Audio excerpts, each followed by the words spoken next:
अब हम देखेंगे कि जो लीस्ट कॉमन मल्टीपल होता है, जिसको हम एलसीएम भी कहते हैं, टू इंटीजर्स का, वो स्मॉलेस्ट पॉजिटिव इंटीजर होता है जो मल्टीपल होता है उन दोनों इंटीजर्स का। तो अगर हम एग्जांपल लें कि हम एलसीएम निकालें 4 और 10 का, तो हमारा आंसर होगा 20।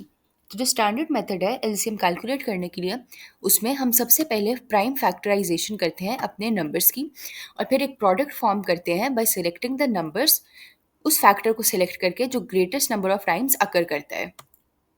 तो फॉर एग्जाम्पल अगर हम 4 और 10 की एग्जाम्पल लें, तो 4 is equals to 2 square and 10 is equals to 2 multiplied by 5, और ये हमें मिलेगा प्राइम फैक्टराइजेशन करके। तो फर्स्ट में से हम 2 स्क्वायर सेलेक्ट करेंगे इंस्टेड ऑफ 2, बिकॉज वो अकर करे ग्रेटेस्ट नंबर ऑफ टाइम्स। और फिर हम सेकंड में से सिर्फ 5 सेलेक्ट करेंगे, बिकॉज उसके अलावा we have no other factors. तो फिर अगर हम एलसीएम फाइंड करें, तो हम 2 स्क्वायर को मल्टीप्लाई कर देंगे 5 से, which will be 4 multiplied by 5, और हमारा आंसर आ जाएगा 20।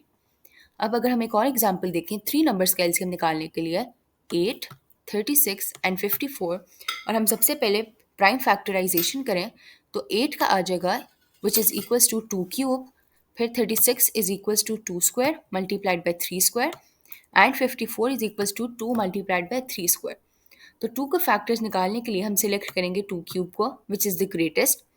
फिर हम 3 के फैक्टर्स निकालने के लिए 3 क्यूब को सिलेक्ट करेंगे, इसमें भी which is the greater one of the factors, और फिर हम इनको मल्टीप्लाई कर देंगे एक दूसरे से, और एलसीएम निकालने के लिए ये आ जाएगा answer 2 cube multiplied by 3 cube, जो कि होगा 8 मल्टीप्लाइड बाई 27 की equals, which will be 216।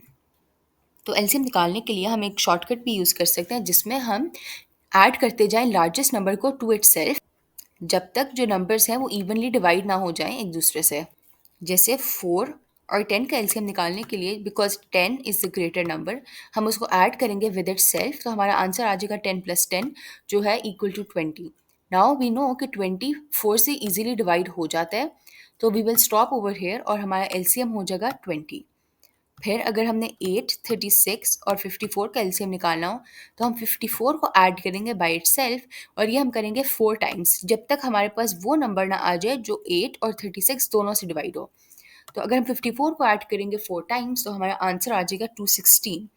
Now we know कि जो 216 है वो 8 और 36 दोनों से इजीली डिवाइड हो सकता है। तो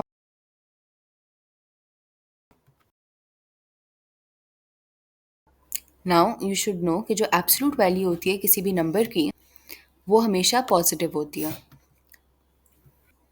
इसको हम ऐसे भी कह सकते हैं कि जो एब्सोल्यूट वैल्यू सिंबल है ये वाला, वो नेगेटिव साइन को एलिमिनेट कर देता है।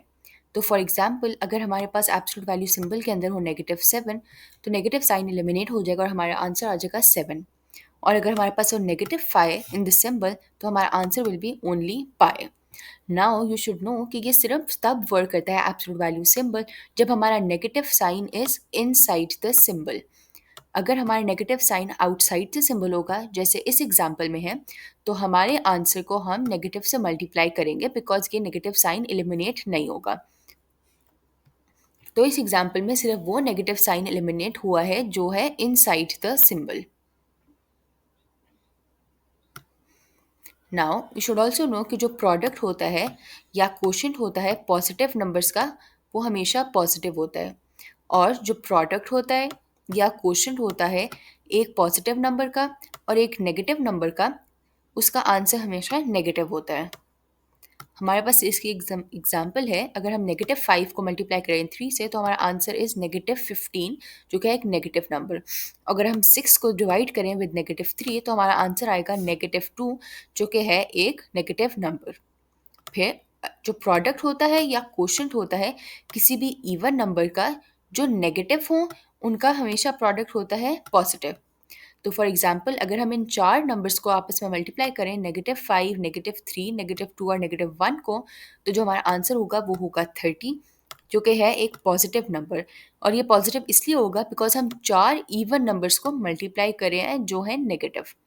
फिर अगर हम -9 को डिवाइड करें -2 से, तो हमारा आंसर आ जाएगा 9/2, जो कि है एक पॉजिटिव नंबर, बिकॉज ये एक इवन नंबर है 2, लेकिन इनके साइंस हैं नेगेटिव। तो जब हम नेगेटिव को नेगेटिव से डिवाइड करेंगे तो नेगेटिव साइंस कट हो जाएंगे।